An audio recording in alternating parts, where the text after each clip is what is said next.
dividimos em 3 partes. Na primeira parte nós falamos um pouco sobre filhos, era o Dia das Mães. Na segunda parte nós falamos sobre um segundo cômodo do nosso lar, que é a cozinha, como a nossa cozinha pode refletir Deus, como a nossa cozinha pode ser um ambiente onde nós projetamos que a nossa família se desenvolva, para que a nossa família reflita Cristo.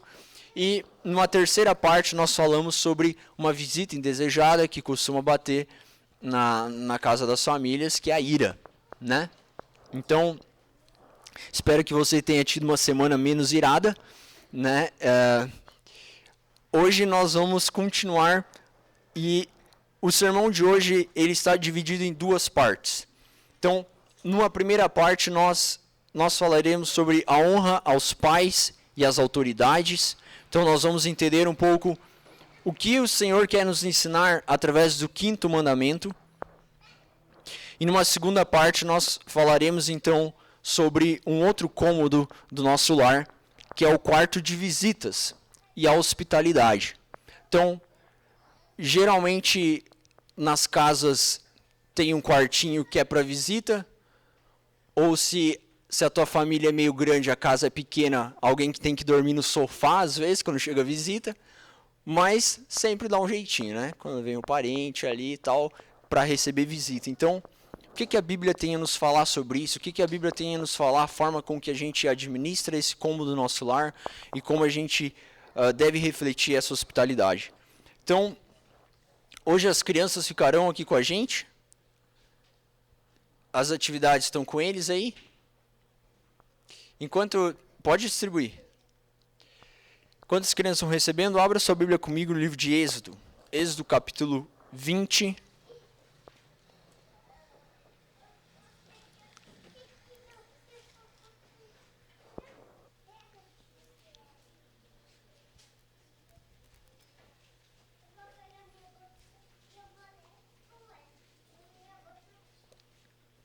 Isaac, tá com o material aí? Tá com o teu material da escola? Sim. Gabriel. Gabriel se escondeu para não responder. Isabelle, você trouxe? Trouxe material? Tá bom, então. Então, olha só. Quem pegou o desenho é a Isabelle e o Isaac. Não ganhou ainda? Ah, você tá aí. Olha aí, olha para a folha aí, Isaac. Olha só, o que vocês estão vendo no desenho de vocês aí? Que desenho que é esse, Isaac? O que é esse primeiro desenho ali? Você sabe que figura é aquela? Isabelle, você sabe? Uma coroa. Olha aí, Isaac. Meninas 1-0. Meninas 1-0. Para variar, as meninas saíram na frente. Né? Uma coroa. Olha só, vocês estão vendo esse... Quem é que usa uma coroa? Um rei. Meninas 2-0. Para variar.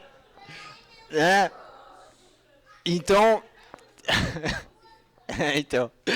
Olha só. Quem usa... Olha só, Isaac, Gabriel, Isabelle. Quem usa uma coroa é um rei. Tá? E os reis, antigamente, eles eram figuras que tinham autoridade, como a gente tem hoje nossos governadores e presidentes. Vocês estão vendo esse homem no meio, esse homem barbudo? Estão vendo aí? Olha aí, Isaac. Tá vendo? O nome desse homem é João Calvino. Esse homem foi um pastor muito importante pra gente. Tá? Um pastor muito importante. Olha só essa terceira figura. Estão vendo ali? Tem um pai, tem uma mãe e tem uma criança no meio. Pode ser você, se você quiser.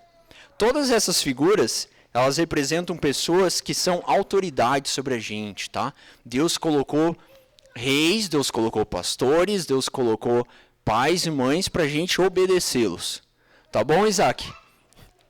Isaac tá na lua. Tá? Então, pintem esses desenhos, tá? Gabriel, Isabelle, pintem esses desenhos e depois eu vou mostrar para vocês o que vocês precisam fazer no segundo quadro. Os maiores, Davi, Gustavo tá aí? Só a mão do Gustavo, a mão está presente? Tá. Olha só, então escreva, no primeiro quadro, vocês escrevam coisas importantes que você ouviu sobre o quinto mandamento, tá, Davi? A gente vai falar aqui sobre o quinto mandamento e escrevam, tá? Não me venham com 3 palavras. Eu quero que vocês desenvolvam o raciocínio. Eduarda também, tá? Honre o estilo das meninas, você viu que a tua prima já deu start. Então tá. Êxodo capítulo 20, verso 12. A palavra de Deus diz assim: honra teu pai e tua mãe, para que se prolongue os teus dias na terra que o Senhor teu Deus te dá. Irmãos, autoridade é algo que nós temos problema desde pequenos. Para algumas pessoas isso se torna algo mais explícito, para outras pessoas não, dependendo muito da tua personalidade. Eu sempre fui uma criança que tive muito problema com autoridade. Acho que eu já falei isso em algum outro momento, mas quando eu era maior eu fugi de casa 2 vezes. A minha mãe falava no trabalho dela: meu filho está sempre falando que ele quer ir embora e tal. Daí uma amiga disse: não, lá em casa é a mesma coisa. Fala. Eu disse um dia: vai, então arruma. E aí parou, nunca mais falou disso. Começou a chorar e nunca mais falou. A mamãe disse: boa técnica. Ela chegou em casa, quando eu comecei a falar: eu vou embora essa casa. Ela disse: então vai. E eu fui, fiz minhas malas e peguei. Quando eu tava lá na outra esquina, ela: volta. A técnica não funcionou. Tava indo embora mesmo. E eu já tinha um caso também, quando eu era pequeno, a gente morava perto de uma igreja. Até fim do ano eu tive lá visitando uma igreja que tem vários pátios, tem quadra e tudo mais. E a gente gostava de subir e jogar bola lá. Mas a gente tava jogando na grama, tava matando tudo a grama e o pessoal da igreja tava contatando a polícia. Nossa, esses moleques estão indo jogar bola lá e tal. E um dia a polícia foi lá. A gente tava jogando, a polícia chegou lá. E aí eu falei algumas coisas pra polícia: tu vai embora ou não? Eu falei: tá, tô indo. Aí quando eles passaram por mim, eu resmunguei alguma coisa que eu nem sei o que é. E eles voltaram. Hoje eu olho para trás e disse: cara, que louco, como é que você confronta a polícia? Então, todos nós temos problemas com autoridades, alguns mais, talvez você não tenha chegado nesse nível de confrontar a polícia ou de fugir de casa, mas eu tenho certeza que todos aqui já desobedeceram seus pais ou já tiveram problemas nos seus trabalhos com seus chefes, com seus patrões ou com as pessoas que estão governando o nosso estado, o nosso país. Então, a autoridade é algo que nós temos problema desde sempre, desde que o pecado entrou no mundo. E veja, isso não é um problema que fica resolvido depois que nós crescemos. E por isso, Deus estabeleceu a autoridade sobre nós como uma forma de restringir o pecado. Tá? Então, autoridades, entendam isso, autoridades foram instituídas por Deus como uma forma de restringir o pecado, porque se não tivesse autoridade, o mundo ia ser muito pior do que é. Se não tivesse esferas de autoridade na família, na igreja e no Estado, todo mundo fazendo o que bem entendesse, o mundo seria uma completa anarquia. Tá? Se cada um faz o que dá na sua telha, o mundo seria uma destruição total. Autoridades foram instituídas por Deus para restringir o pecado. Então, esse é um princípio que começa na nossa casa. E esse é um mandamento que Deus dá para a gente nessa tábua da lei dos 10 mandamentos. Honra teu pai e tua mãe, para que se prolongue os teus dias na terra que o Senhor teu Deus te dá. Então, eu quero que nós reflitamos sobre esse mandamento, porque esse mandamento, muitas vezes, ele é entendido como um mandamento para crianças.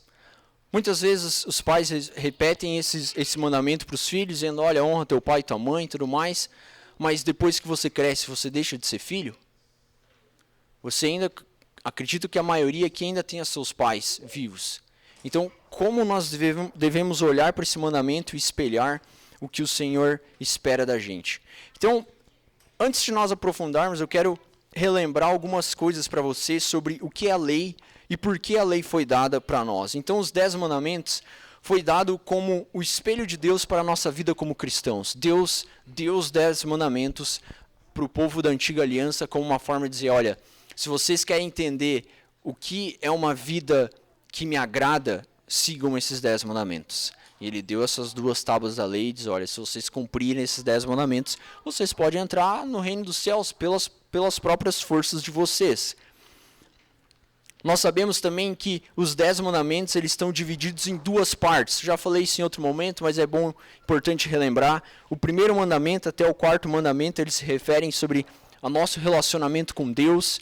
E do quinto mandamento até o 10º mandamento se referem sobre o nosso relacionamento com o nosso próximo. Então, quando Deus diz no terceiro mandamento, não tomarás o nome do Senhor teu Deus em vão, porque o Senhor não terá por inocente que tomar o seu nome em vão, está falando sobre o nosso relacionamento com Deus. Não terás outros deuses diante de mim. Nosso relacionamento com Deus. Agora, a partir do quinto mandamento, Deus começa a dar ordens, Deus começa a estabelecer leis para o nosso relacionamento com o nosso próximo.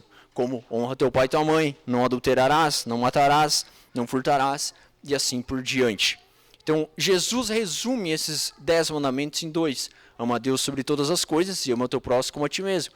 Se você cumpre, primeiro, se você consegue amar a Deus de todo o teu coração, você cumpre a primeira tábua da lei. Se você ama o teu próximo como a ti mesmo, você cumpre a segunda.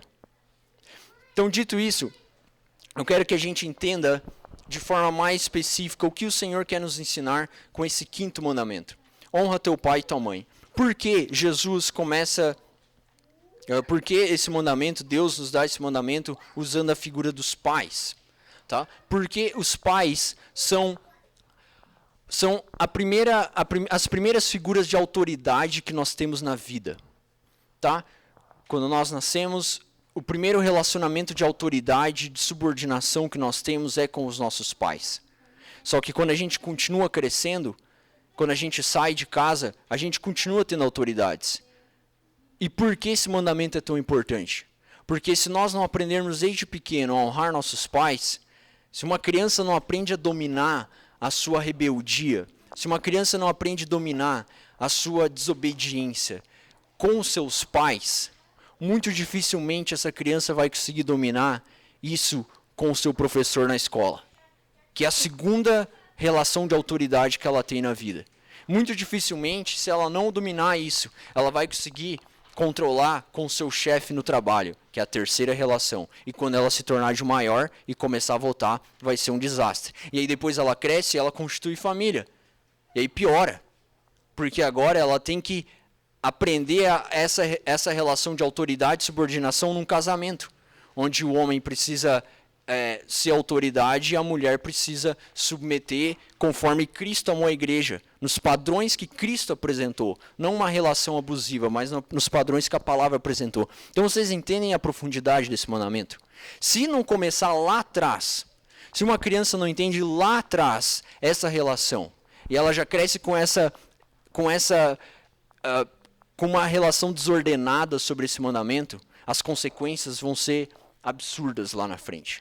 Tá? Então, muito do que nós colhemos hoje da nossa sociedade é por uma falta de disciplina, por uma falta de orientação sobre esse mandamento.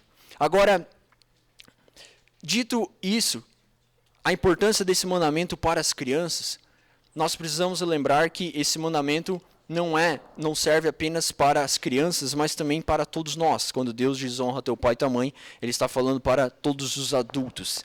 E a pergunta que eu faço para todos aqui, que são adultos já, é: qual é o lugar que os teus pais ocupam nos teus planos para o futuro? Que lugar os teus pais ocupam nos teus planos para o futuro? Porque é muito fácil os jovens crescerem querendo conquistar, ter a vida deles e fazer as coisas dele, e simplesmente negligenciar o cuidado com os seus pais. Então vejam só, nos tempos da Bíblia, não existia aposentadoria, não existia asilo. Na verdade, tudo isso é extremamente novo. A aposentadoria é algo que começou 100, 200 anos atrás, 100 anos atrás. Isso é algo extremamente novo. Nas Escrituras, a responsabilidade de cuidar dos pais na sua velhice é 100% dos filhos. É 100% dos filhos. Então, a aposentadoria é algo bom e a gente deve aproveitar dela enquanto funcionar. A questão é como nós conseguimos aproximar essa responsabilidade que nós temos com os nossos pais, mesmo diante desses benefícios. Porque ele tem a aposentadoria dele, ele se vira. Também, se não se virar muito, eu coloco no asilo e está tudo certo. Isso é o pensamento de muitas pessoas, porque se não fosse, nós não teríamos asilos. É um absurdo a ideia de pais que se dedicaram durante boa parte da sua vida cuidando dos seus filhos, chegar na sua velhice e simplesmente não ter para onde ir. Tem que ficar junto com um monte de outras pessoas abandonadas pelos seus filhos. Tá? Então, os asilos são um verdadeiro insulto a este mandamento. São um verdadeiro insulto a esse mandamento. Os filhos devem honrar os seus pais. Isso significa respeitá-los até a idade em que eles estão sob a autoridade dos pais, e depois que eles se tornarem de maior, significa honrá-los, zelar por eles, se preocupar com eles. Então eu sei que a maioria aqui mora perto dos seus pais, a maioria aqui tem esse contato, e glória a Deus por isso, mas caso você talvez esteja perdendo essa proximidade, ou você não esteja se atentando tanto para isso, reflita sobre isso. Quanto de honra nós dispensamos aos nossos pais hoje, em termos de tempo, dinheiro, que são grandes inimigos? Quanto de honra nós dispensamos durante essa semana? Quanto de tempo você dedicou para conversar com teus pais essa semana? E eu falo isso para vocês porque isso é algo que eu preciso me policiar, porque às vezes minha mãe manda bom dia e eu... Tá, bom dia. Então isso é algo que a gente precisa se policiar, porque é fácil a gente simplesmente nas atividades deixar de lado. Quanto tempo você dedica aos teus pais? E dito isso, esse mandamento também está falando sobre a autoridade dos avós. Então, essa é uma reflexão importante, porque quando esse mandamento está sendo dado para os pais, para os filhos e para os filhos crescidos com seus pais, honra teu pai e tua mãe, há uma relação quando os filhos crescem, eles têm outros filhos que nós chamamos de avós. E alguns de vocês aqui já são avós. E uma coisa importante nós entendermos é que este mandamento ele está se referindo sobre a relação entre pais e filhos. Tá? Então, avós, tenham muito cuidado na educação dos netos. Por quê? Porque a educação dos netos é 100% responsabilidade dos teus filhos. É muito comum dar problema nessas relações familiares, porque é aquela história, né? É como se sempre falam isso, né? Os filhos montam em cima dos pais para melhorar para os netos, né? Porque os filhos têm os pais são rígidos com os filhos, e depois com os netos, não pode fazer nada, é tudo maravilha, né? Qualquer coisa, o pai bateu, vai para casa do avô, que lá tem rapadura, que lá tem qualquer coisinha boa, pirulito, que vai agradar, né? Então, pensem sobre isso. Os avós precisam ter em mente que eles tiveram a chance deles. Você teve a tua chance com os teus filhos. O jeito que você fez e agora não tem mais como mudar. Agora é a vez dos teus filhos. É a vez de eles aprenderem com os erros, como vocês tiveram que aprender com os erros de vocês. É o momento deles assumirem responsabilidades. Então, não tenta interferir na educação que não é tua. O trabalho dos avós, do que as escrituras nos aproximam, é um trabalho de suporte. A gente vai estar aqui para suportar vocês, se precisar de uma coisa, a gente vai estar aqui. Mas não espere que os vô façam a educação que é para você fazer, tá? Isso significa honra aos pais. Isso significa honra aos pais. Você está honrando teu pai quando você não está colocando um fardo nas costas dele que não é dele. Né? Tem um monte de pai que tem 3, 4 filhos, não consegue cuidar, deixa na casa dos avós, dos pais. Né?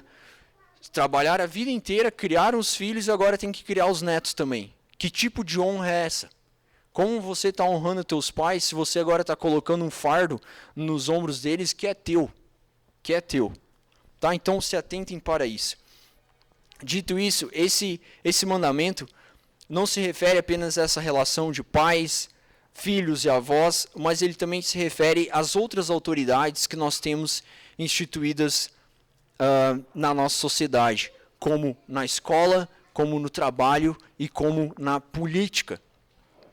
honra a teu pai e a tua mãe para que se prolongue os teus dias na terra, significa que se nós aprendermos a fazer isso direito na nossa família, nós teremos uma facilidade de fazer isso no nosso trabalho e na política. Algo que claramente a nossa geração não entendeu. É só você ir para as mídias sociais, você vai ver que claramente eles não entenderam nada sobre respeito às autoridades ou sobre honra às autoridades. Então, é algo que nós precisamos reaprender, porque a nossa sociedade simplesmente jogou isso no lixo. Então, depois desse mandamento, Deus ainda acrescenta uma promessa a esse mandamento. Olhem comigo no verso 12, na segunda parte, ele diz: honra teu pai e tua mãe, para que se prolongue os teus dias na terra que o Senhor teu Deus te dá. O que significa isso? O que significa isso que Deus está dizendo?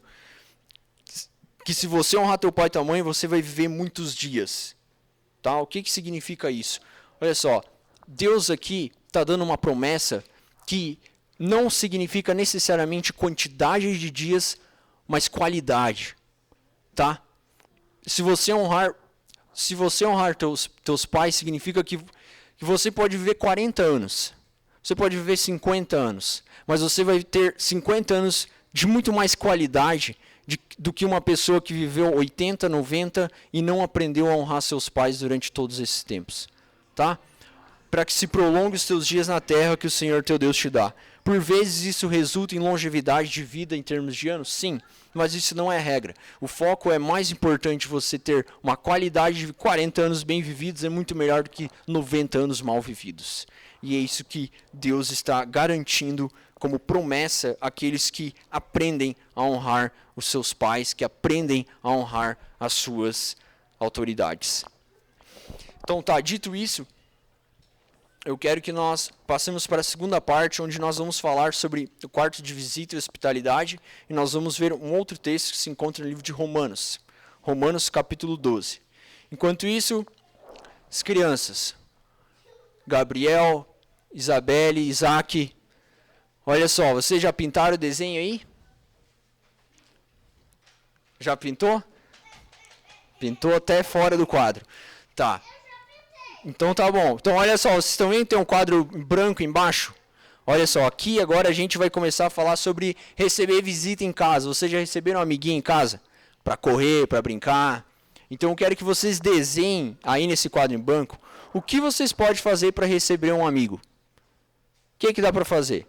Dá para fazer uma comida para ele, dá para brincar de pega-pega, esconde-esconde. Quero que vocês desenhem essa parte de baixo, tá? E os maiores aí, escrevam de que forma devemos receber bem as nossas visitas, tá? A gente vai falar um pouco sobre isso.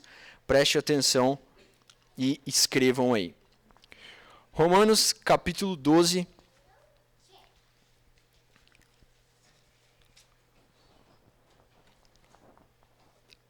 Verso 9 até o verso 13. Romanos capítulo 12.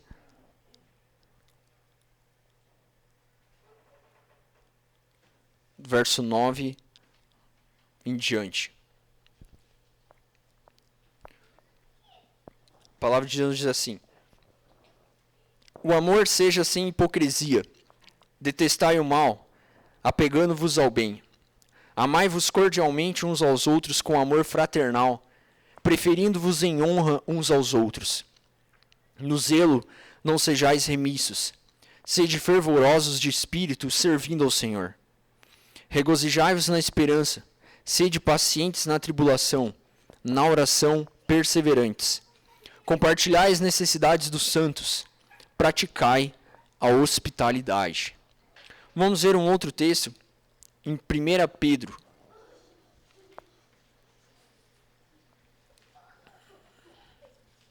1 Pedro, capítulo 4. O verso 8 e o verso 9.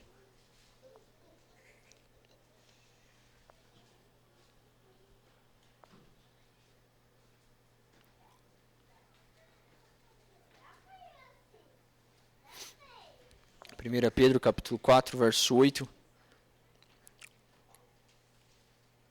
Diz assim: acima de tudo, porém, tende amor intenso um para com os outros, porque o amor cobre multidão de pecados. Sede mutuamente hospitaleiros, sem murmuração. Irmãos, tanto esse texto tanto esse texto de Pedro quanto o texto de Romanos estão falando sobre a virtude da hospitalidade, tá? Aqui em Romanos, Paulo está exortando os romanos a sede hospitaleiros, assim como Pedro está fazendo a mesma exortação para os cristãos da era primitiva. A hospitalidade, irmãos, ela é uma virtude espontânea, mas ao mesmo tempo Paulo está mostrando que é uma virtude que ela deve ser perseguida, tá? Por quê? Porque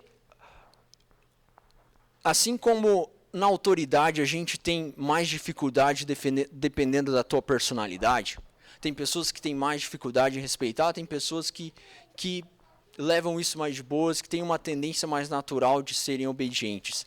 A hospitalidade é a mesma coisa. Tem pessoas que têm uma personalidade que tem uma tendência à generosidade, de receber pessoas na sua casa e fazem isso sem pensar duas vezes. Tá precisando? Vamos lá em casa. Faz isso de forma generosa, de forma espontânea. Para outras pessoas, isso é algo que precisa ser desenvolvido. Então, nesses dois textos que nós lemos, a exortação é para que essa hospitalidade ela seja praticada e ela seja perseguida. Porque talvez para você isso não é algo tão natural. Não é algo tão natural receber pessoas na tua casa. Bom, e por que nós deveríamos fazer isso? Por que nós deveríamos, como família da fé, receber pessoas na nossa casa? Bom, porque assim como Paulo começa demonstrando aqui, o amor ele deve ser sem hipocrisia, detestando o mal, apegando-vos ao bem, amando cordialmente uns aos outros, com amor fraternal, preferindo-vos em honra uns aos outros. Que honra maior você pode dar para uma pessoa, que honra maior e que honra mais simples você poderia dar para uma pessoa do que recebê-la na tua casa, no lugar íntimo, que é a tua casa, que é o lugar onde você convive a maior parte da tua vida. Você está dizendo, olha, você é bem-vindo na minha casa. Você vive em outro lugar, você tem uma outra cultura na tua casa, mas aqui na minha casa você é bem-vindo. Dessa forma, como comunidade da fé, como participantes da mesma fé em Cristo Jesus, é onde o amor de uma igreja vai ser fortificado, tá? Porque nós nos reunimos aqui dominicalmente, onde nós temos um momento de comunhão, mas se nós queremos aumentar, se nós queremos potencializar isso, nós precisamos aprender a praticar a hospitalidade, recebendo pessoas, seja na nossa sala de estar, seja na nossa sala de jantar, ou até mesmo no nosso quarto de visitas. Então, se esse é um cômodo que tem na tua casa, quarto de visitas, você tem esse cômodo? Talvez sim. A pergunta é, quantas vezes você usou esse cômodo durante esse ano? Porque tem gente que tem quarto de visita só para juntar pó.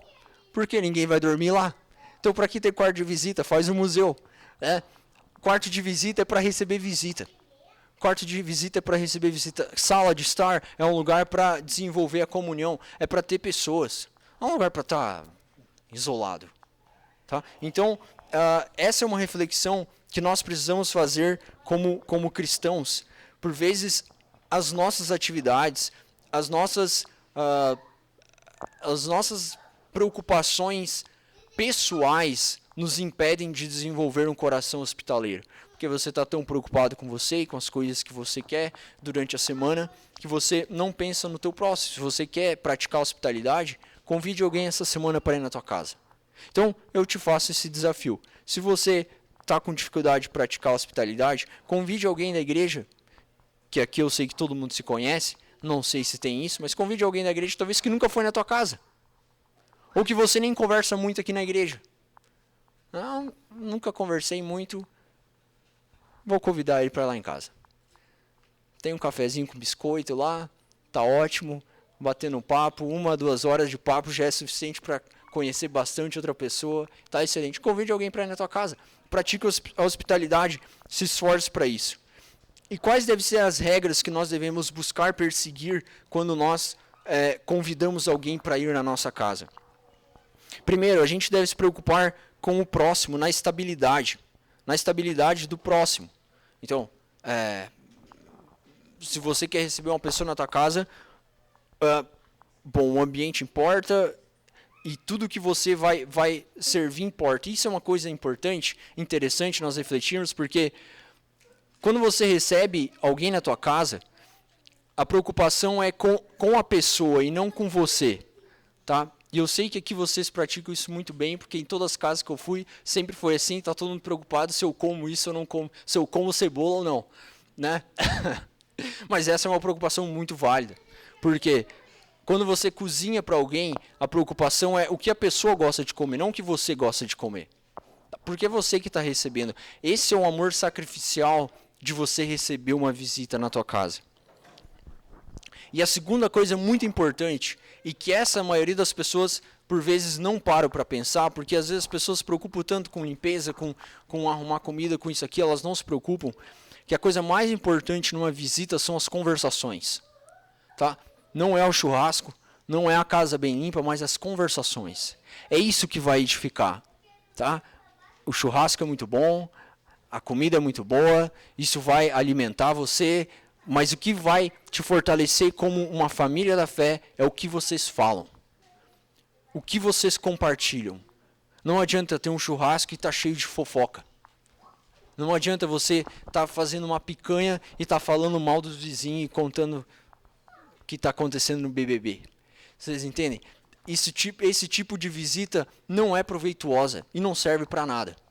Então, a regra que deve permear a hospitalidade é a preocupação com as nossas conversações, sobre o que nós vamos falar e como vai ser edificante esse momento.